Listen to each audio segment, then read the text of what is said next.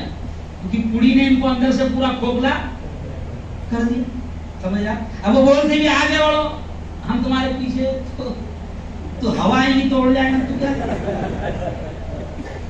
مسلمان جوانوں سے تو ہم کہہ رہے ہیں اپنی باڈی بناؤ، طاقت بناؤ. اور یہ اسلام نے حکم دیا ہے. کس نے دیا؟ اسلام نے. تو یارو لو جہاد کا ایک فنڈا بہت چل رہا ہے اور گھر پر خاص طور سے کنٹرول کرو. دیکھو آپ کو نہیں معلوم کہ آپ کی بیٹی، آپ کا بچہ، آپ کی گھر کی عورت موبائل کا کیا استعمال کر رہی ہے اور وہ موبائل دھیرے دھیرے ان کو کہاں لے کر جا رہا ہے. تو ہم کو موبائل پر بھی کنٹرول کرنا پڑے گا. ضرورت کے لیے آپ ضرور دیجیے، کوئی بات نہیں، بات کرائیے، ماں سے کرائیے، باپ سے کرائیے، پورے خاندان سے کرائیے. لیکن کہیں نہ کہیں آپ کو اور ہم کو سوچنا تو پڑے گا کہ یہ موبائل کس تباہی کی طرف لے جا رہا ہے. کہو زور سے انشاءاللہ ہم فکر کریں گے. یہاں پر بھی میں پالدی میں گزارش کر رہا ہوں کہ آپ لوگ پوری ہر محلے کی ٹیم بناؤ، جوانوں کی ٹیم بناؤ، بڑوں کو 2-3 ہر محلے کے 2-3 بزرگوں کو اپنے ساتھ رکھو اور کوشش کرو یارو، کیونکہ اس کوشش پر ہی انعام ملے گا. اور ہم نے اگر چھوڑ دیا تو دنیا میں بھی اس کا وبال آئے گا اور آخرت میں بھی اس کا وبال آئے گا. تو کریں یہ کوشش انشاءاللہ. اپنی اولاد کو جہنم کی، اللہ نے کہا جہنم کی آگ سے بچاؤ، اپنی اولاد کو جہنم کی آگ سے بچانے کی کوشش کریں گے انشاءاللہ. رہے برے انسانیت تو سب کو پیارا